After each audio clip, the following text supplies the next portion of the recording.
Hello guys, सभी को नमस्कार, गुड मॉर्निंग, राम राम, राधे राधे। सभी का स्वागत है इस प्यारे से platform text book super coaching में। क्या हाल चाल है सभी के? आपका अभिनंदन है आज की 10 की दहाड़ में। और आज जो हमारा टॉपिक रहेगा वो अनेकार्थी शब्द 2 रहेगा, मतलब अनेकार्थी भाग 2 रहेगा।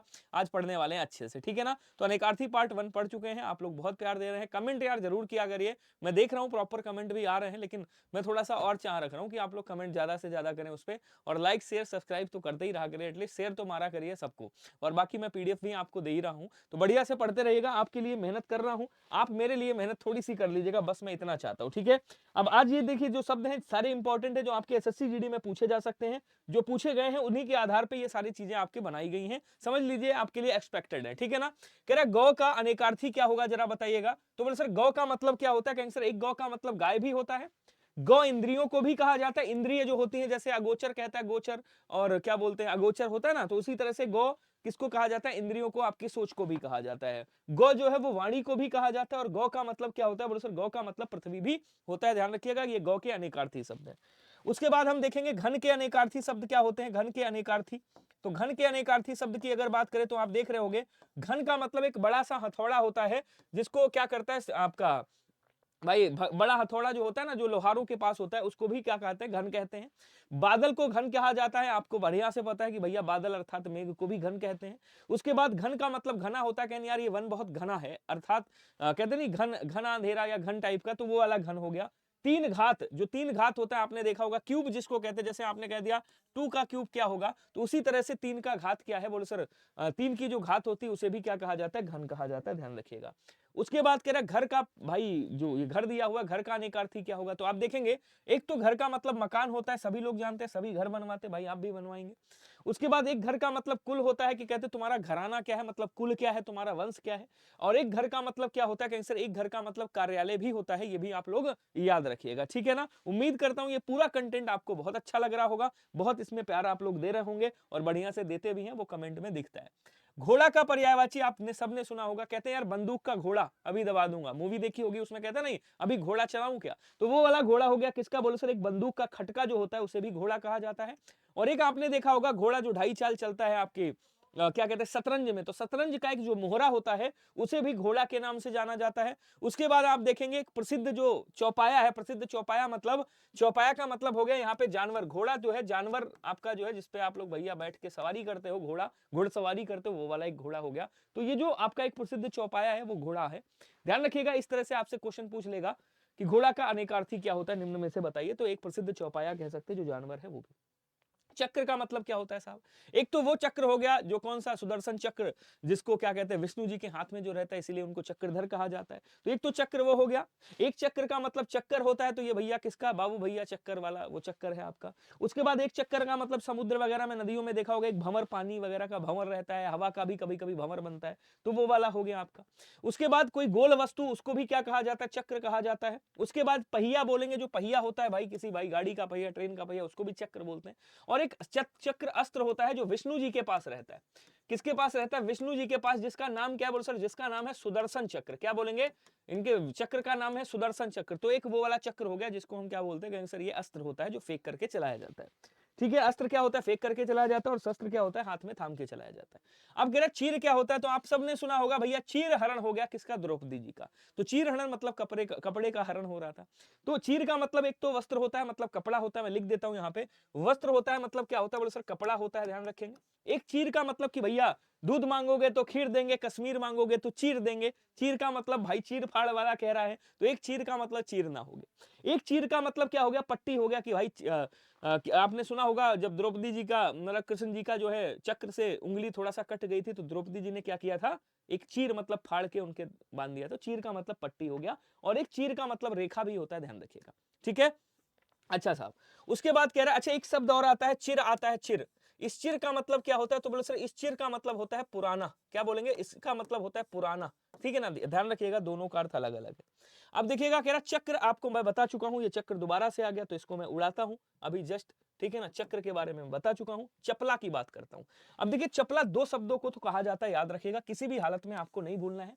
एक चपला का मतलब बिजली हो गया, बिजली का पर्यायवाची चपला होता है। और लक्ष्मी जी का भी पर्यायवाची क्या होता है? चपला होता है। अच्छा, एक चपला से चपल बनता है।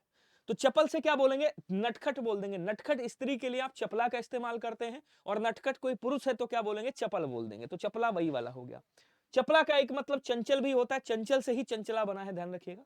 और चपला स्त्री को भी कहा जाता है, स्त्री का भी पर्यायवाची क्या है, बोले सर चपला होता है, ये भी आपको ध्यान रखना है। तो ये भी इंपॉर्टेंट हो गए, लेकिन दो आपके लिए बहुत इंपॉर्टेंट है, ये आपसे पूछ सकता है क्योंकि ये इजी है और जीडी में आ सकता है, ठीक है। आगे देखेंगे, कह रहा है जलज का मतलब क्या होता है। जलज का मतलब कल मैंने बताया था, नहीं बताया था, लेकिन जलज का मतलब ध्यान रखिएगा, एक बार क्वेश्चन में आया था, ये एसएससी जीडी 2023 में पूछा गया है। कहां पूछा गया, एसएससी जीडी शायद 2023 में पूछा गया है। एसएससी जीडी 2023 में पूछा गया था, जलज का अनेकार्थी निम्न में से कौन सा नहीं है, इस तरह से आया था। तो जलज का मतलब क्या होता है, बोले सर जल का मतलब हो गया, जल मतलब पानी, जा का मतलब हो गया जन्म लेने वाला। कहां जन्म लेने वाला, पानी में। अब पानी में कौन कौन जन्म लेता है, वो सारे जलज के अनेकार्थी बन जाएंगे। जैसे कमल भाई पानी में जन्म लेता है, अनेकार्थी हो गया। मोती सीपी से निकलता है, समुद्र में निकलता है, मोती भी क्या हो गया, बोले सर जल आपका जलज हो गया। शंख को भी क्या कहा जाता है, कहेंगे सर साहब शंख भी समुद्र वगैरह में होता है, आपने देखा होगा जो शंख होता है, तो उसको भी क्या कहते हैं, जलज कहते हैं।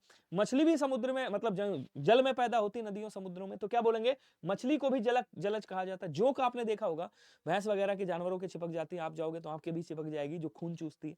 तो जोक को भी क्या कहते हैं, बोले सर जोक को भी जलज के नाम से जाना जाता है। उसके बाद बचा आपका चंद्रमा।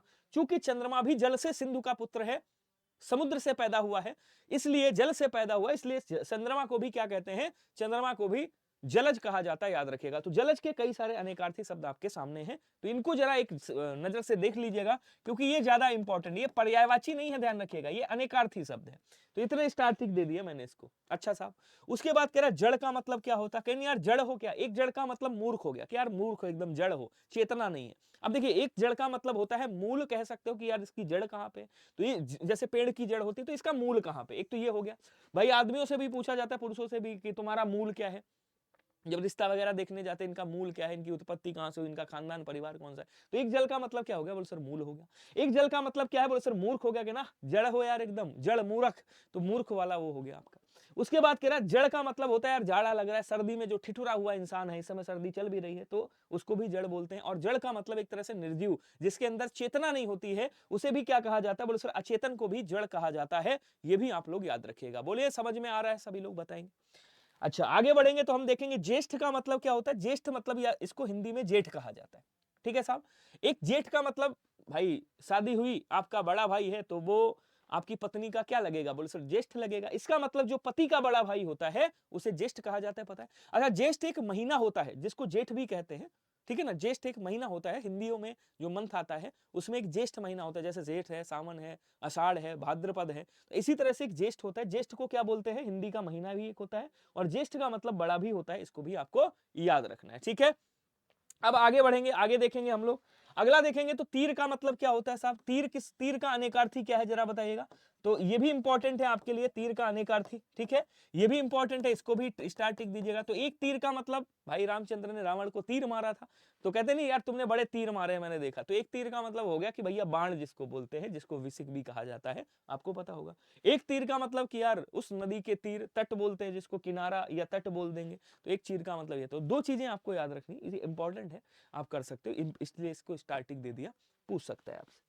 उसके बाद आगे बढ़ेंगे, तात। आपने सुना होगा महाभारत, अगर आपने कभी देखी होगी तो आपने सुना होगा, कई लोग कहते हैं हे तात तुम क्या कर रहे हो, हे तात कहां जा रहे हो। हे तात मतलब, तात एक पिता को भी कहते हैं। किसे कहते हैं, बोले सर एक तात का मतलब पिता भी होता है, ठीक है। एक तात का मतलब मित्र भी होता है, जिसको आप प्यार करते हैं, तो प्यारा जिसको बोलते हैं, एक प्यारा हो गया, या मित्र कह सकते हैं। एक तात का मतलब अगर कोई पूज्य है, मान लीजिए गुरु जी हैं, तो गुरु जी को भी क्या बोल देंगे, तात बोलेंगे, अगर कोई पूजनी है, ठीक है ना। तो इसको ध्यान रखिएगा, पूज्य या पूजनी तात बोलते, तात पिताजी को भी बोलते हैं। दो चीजें याद रखनी है, एक तात पिताजी को बोलते हैं, एक तात उसको बोलते हैं जिसको आप प्यार करते हैं, समझ गए। चलो उसके बाद कह रहा तमचर। अच्छा एक चीज और याद रखिएगा, ये जो तात है ना, ये पुरुष के लिए यूज होता है, ये भी याद रखिएगा। एक होता है तमचर। तम का मतलब क्या हो गया, बोले सर तम का मतलब हो गया अंधकार, अंधकार, ध्यान दीजिएगा। तम का मतलब क्या हो गया, अंधकार। चर का मतलब क्या हो गया, बोले सर चलने वाला, चलने वाला। कहां चलने वाला, तो बोले सर अंधकार में चलने वाला, अंधकार में चलने वाला। अब अंधकार में कौन कौन चलता है, मतलब रात में या अंधेरे में कौन कौन चलता है, बोले सर उल्लू हमेशा अंधेरे में जागता है, राक्षस हमेशा अंधेरे में चलता है, चोर हमेशा अंधेरे में चलता है। तो तमचर से आप पता लगा सकते हो कि भैया तमचर का मतलब क्या हो गया, चोर भी हो गया, उल्लू भी हो गया, और चमगादड़ भी आप कर सकते हो, क्योंकि चमगादड़ भी अंधेरे में ही चलता है, रात में ही चलता है, तो आप चमगादड़ भी लिख सकते हो, कोई दिक्कत नहीं होती, मैं ही लिख देता हूं। क्या बोलेंगे, कहेंगे सर चमगादड़ भी कहा जाता है, चमगादड़, तो इसको भी ध्यान रखिएगा, भूलिएगा नहीं। ओके, नेक्स्ट देखेंगे, कह रहा तनु का मतलब क्या होता है। देखिए एक तनु का मतलब आपने सुना होगा अतनु, अतनु मतलब जिसके तन नहीं है, मतलब कामदेव जी। एक तन का मतलब क्या हो गया भाई, तन का मतलब शरीर हो गया, इसीलिए कामदेव के शरीर नहीं, इसलिए उनको अतनु कहा जाता है, जिनके पास तन नहीं है। ओके साहब, उसके बाद एक तनु का मतलब दुबला होता है, दुबला या पतला कह सकते हैं, तो यहाँ पे लिख लीजिएगा, चाहे दुबला कह दो या पतला कह लो, एक ही बात है। तो एक तनु का मतलब दुबला भी होता है, एक तनु का मतलब कम भी हो जाएगा, और कोमल भी होता है कि भैया तुम्हारा शरीर तनु है, तो तनु का मतलब कोमल शरीर वाला जो होता है उसको भी तनु कहा जाता है। ठीक है, चलिए आगे बढ़ेंगे। दल का मतलब क्या होता है साहब, तो एक दल का मतलब सेना होता है कि यार उधर से जो है आर्मी का दल आ रहा है, उधर से क्या कहते हैं बीएसएफ का दल आ रहा है, तो एक दल का मतलब टुकड़ी, सेना को बोलते हैं, ध्यान रखिएगा। एक दल का मतलब पक्ष भी होता है कि यार तुम किस दल के हो, दल बदल आपने संविधान में भी पढ़ा होगा कि दल बदल के नेता हैं, तो दल बदल वाले होते नहीं नेता, जो आज इस दल में कल उस दल में, तो दल बदल उसको अवैध भी किया गया है, अनुसूची 10 में आई थिंक, देख लीजिएगा एक बार। दल का मतलब समूह भी होता है, किसी चीज का समूह मान लीजिए, और एक दल का मतलब पत्ता भी होता है, ये भी याद रखिएगा, तो ऐसे ही याद कर सकते हैं, दल बदल वाला दल होगी। आगे बढ़ेंगे, दक्ष देखेंगे, दक्ष कहें यार ये बड़ा दक्ष आदमी है, मतलब ये इस काम में दक्ष है, निपुण है, प्रवीण है, चतुर है, तो एक दक्ष का मतलब क्या हो गया, एक दक्ष का मतलब कुशल हो गया, प्रवीण हो गया। एक दक्ष का मतलब अग्नि भी होता है, एक दक्ष का मतलब नदी भी होता है, और एक दक्ष प्रजापति जी को भी बोला जाता है, और एक दक्ष सीता जी के जो पिता है उनको भी बोला जाता है, जो शिव जी के ससुर हैं उनको भी राजा दक्ष के नाम से जाना जाता है, आई थिंक आप लोग जानते भी हैं। ठीक है, चलिए, तो ये 15 मिनट का सेशन होने वाला है, मस्ती के साथ पढ़िएगा अच्छे से। आगे क्या कह रहा देखिएगा, कह रहा द्विज का मतलब क्या होता है साहब, द्विज का मतलब 2 बार जन्म लेने वाला। स्टार टिक दीजिएगा, इतने बहुत सारे स्टार दे दीजिएगा, इंपॉर्टेंट है आपके लिए। ठीक है, द्विज का मतलब 2 बार जन्म लेने वाला, शायद कल मैंने बताया था इसको, 2 बार जन्म लेने वाला, जन्म लेने वाला, ये आया हुआ भी है 2023 में वाला। अब द्विज किसे कहा जाता है, ब्राह्मण को, पक्षी को, दांत को, चंद्रमा को, ये सब किसके हैं बोलो सर, ये सब द्विज के अनेकार्थी शब्द हैं, जरूर याद रखिएगा, पूछ सकते हैं आपसे। उसके बाद क्या बोलेंगे, घन का अनेकार्थी क्या होता है साहब, घन का मैं बता चुका हूं, अच्छा नहीं बताया, नहीं बताया था, इसका हो गया है तो इसको उड़ा दे रहा हूं मैं। घन का मतलब हथौड़ा, बड़ा वाला हथौड़ा बताया था, नहीं बताया था। घन का मतलब बादल, घर का मतलब बता चुका हूं, नहीं, घर का मतलब भी बता चुका हूं आपको, ये वाला नहीं होगा। धर्म का मतलब जानिएगा, धर्म का मतलब क्या होता है साहब, धर्म का मतलब प्रकृति, आपकी प्रकृति क्या है, आपका धर्म क्या है। एक धर्म का मतलब स्वभाव भी हो गया आपका। उसके बाद बोलेंगे धर्म का मतलब कर्तव्य, की यही तुम्हारा धर्म है, तो धर्म का मतलब यही तुम्हारा कर्तव्य है। भाई कृष्ण जी समझाते नहीं है कि जो सच्चाई करता है यही सच्च ही क्या है, सत्य ही धर्म है, और कर्म ही धर्म है। तो कर्म को, कर्तव्य को क्या बोलते हैं, धर्म बोलते हैं। संप्रदाय जो एक होता है कि किस संप्रदाय के हो, भैया तुम इस संप्रदाय ब्राह्मण हो, तुम फलाने हो, तुम मुस्लिम हो, तुम हिंदू हो, तो एक वो वाला भी धर्म हो गया, ध्यान रखिएगा। ठीक है, उसके बाद आपका पतंग आता है। देखिए पतंग का मतलब उड़ने वाला, पतंग का मतलब जो चीजें उड़ रही हैं, अधिकांशतः उन्हीं को पतंग कहा जाता है। अब पतंग सूर्य को भी कहा जाता है, पतंग ग्रह को भी कहा जाता है, ध्यान रखिएगा।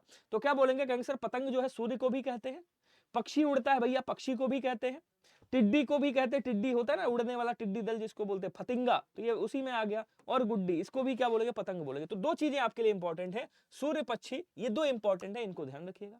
ठीक है, चलिए आगे बढ़ेंगे। पूर्व का मतलब क्या होता है, तो पूर्व का मतलब एक तो पहले होता है साहब, कि भैया पूर्व मतलब पहले, पूर्व का कि ये पूर्व में जन्म ले चुका है, जैसे कह दिया पूर्वज, आपसे यहां क्या कहा गया, पूर्वज। तो पूर्व मतलब क्या होता है बोलो सर, पहले या पिछले, पिछले कह देंगे या पहले कह देंगे, भाई पीछे कह देंगे। पूर्व का मतलब क्या हो गया भाई, पीछे कहेंगे, ध्यान दीजिएगा, या तो कहेंगे पीछे या क्या कहेंगे, पहले। ठीक है, उसके बाद क्या बोलेंगे, जा यहां पे और लगा दिया, जा मतलब जन्म लेने वाला, जन्म लेने वाला। तो पहले जन्म लेने वाला या पीछे जन्म लेने वाला, पूर्वज हो गया। इसका मतलब पहले भी हो जाएगा और पिछला भी हो जाएगा। और पूर्व का मतलब पुराना भी होता है, मतलब पहले वाला अर्थात पुराना हो गया। और पूर्व एक दिशा का भी नाम है, जिसे प्राची के नाम से भी जाना जाता है, आपको पता होगा। पूर्व को क्या कहा जाता है बोलो सर, प्राची भी कहा जाता है। तो ये वाला वो पूर्व दिशा हो गई कि भैया पूर्व पश्चिम वाली पूर्व दिशा यहाँ पे। उसी तरह से आगे बढ़ेंगे। फल का मतलब क्या होता है, एक तो फल का मतलब कहते हैं कि भैया सब्र का फल मीठा होता है, एक तो वो वाला फल हो गया। कौन सा फल साहब, एक तो फल का मतलब वो वाला, सब्र का फल मीठा मतलब मेवा कहते नहीं जिसको, मेवा, मेवा भी फल हो गया भैया, सेवा करोगे तो मेवा मिलेगी, वही वाला फल। एक फल हो गया कि तुम्हारा नतीजा क्या है, तुम्हारा रिजल्ट क्या है, एसएससी जीडी का जब रिजल्ट निकलेगा तो एक वो नतीजा हो गया आपका फल क्या है। ठीक है। उसके बाद एक जो भाले की नोक होती है, आपने देखा होगा, उसे भी फल बोला जाता है, ध्यान रखिएगा। और एक फल बोलते जो हैरों की नोक होती है, जब हैरों धरती में घुसता है ना, जो नोक होती है उसको भी फल कहा जाता है। और लाभ का मतलब भी फल होता है कि भैया कर्म करोगे फल की चिंता मत करो, लाभ आपको मिलेगा। अच्छा साहब, एक होता है फन, फल से फिर फन आ गया। फन का मतलब एक तो सांप का फन, और एक कहते नहीं यार इस बंदे के अंदर बहुत सारे फन है। फन मतलब टैलेंट है, तो टैलेंट या हुनर को भी क्या कहा जाता है, बोलो सर फन कहा जाता है, ये भी याद रखेंगे। उसके बाद कह रहा भाग, तो एक भाग का मतलब क्या होता है साहब, अंश होता है, मतलब अंश ही का भाग कहा जाता है। अंश मतलब हिस्सा हो गया। भाग मतलब इसके कितने भाग किए गए, ठीक है ना। मान लो भाई पहले भारत एक हुआ करता था, उसके बाद पाकिस्तान एक भाग अलग कर दिया गया, अफगानिस्तान एक अलग भाग, नहीं अफगानिस्तान नहीं, इधर क्या बोलते हैं आपका अरे सिक्किम अलग भाग हो गया। तो इस तरह से भाग बढ़ जाते हैं, तो विभाजन कहते हैं। और एक भाग का मतलब यार तुम्हारे भाग फूट गए, तो एक भाग का मतलब भाग्य हो गया, ध्यान रखेंगे। अच्छा साहब, एक भाग का मतलब भाग जाना। अच्छा मान हो गया, मान सम्मान रखना मेरा, मैंने कहा मान सम्मान रखना, तो मान का मतलब एक तो इज्जत हो गया, कहने यार इसके अंदर बड़ा मान है। एक मान का मतलब गुरूर हो गया, अभिमान हो गया, तो वो वाला मान आपका अलग हो गया। और एक मान का मतलब होता है नाप तोल की, यार इसका क्या मान है, ठीक है ना, इस चीज का क्या मान है जरा बताइएगा। एक मान का मतलब यार अब तो मान जाओ ना, कितना गुस्सा रहोगे। तो एक मान का मतलब मनाना हो गया, मानना हो गया। और एक मान का सम्मान हो गया कि यार उन्होंने मेरा मान सम्मान नहीं किया, तो वो मान सम्मान वाला मान हो गया, ठीक है। चलिए, तो यहां तक आज को छोड़ते हैं। आगे अब जो है मैं कल अगली बार मैं संज्ञा का पार्ट लाऊंगा, उसके बाद अनेकार्थी का पार्ट, उसके बाद आपका सॉरी उसके बाद अनेकार्थी नहीं, उसके बाद संज्ञा पार्ट 2, उसके बाद फिर सर्वनाम, फिर सर्वनाम पार्ट 2, ऐसे ट्रिक के माध्यम से पढ़ेंगे, तो ट्रिक भी जानने को मिलेंगे। उसके बाद क्रिया 1 क्रिया 2 ऐसे करके सारी चीजें बढ़िया से पढ़ेंगे। तो व्याकरण वाला पोर्शन अब स्टार्ट होने वाला है, कल से संज्ञा का पार्ट बनाने वाला है। सभी लोग लाइक वाला बटन दबाइएगा, शेयर करिएगा और बताइएगा। ये आपकी टेलीग्राम चैनल है, इसमें आपको पीडीएफ मिल जाएगी। कोई भी अगर आप यहाँ का कोर्स ले रहे हैं, ये इसको सब्सक्राइब कर लीजिएगा। कोई भी कोर्स ले रहे हैं तो ये वाला यूज कर लीजिएगा, कूपन कोड विनय। कोई भी कोर्स ले रहे हैं XYZ, कोई भी विनय डालिएगा, आपको छूट मिल जाएगी, ठीक है। चलिए, तो आज का सेशन कैसा लगा मुझे जरूर बताइएगा। तब तक के लिए सभी को धन्यवाद, नमस्कार, जय हिंद। उम्मीद करता हूं मस्त मजा आया होगा, और सभी लोग शेयर मारिएगा जरूर। Okay, thank you so much सभी को। जितना प्यार पहली वीडियो में दिया है उतना ही प्यार इस वीडियो में भी मुझे चाहिए, और कमेंट भर के चाहिए, भर भर के चाहिए। थैंक यू सो मच सभी को।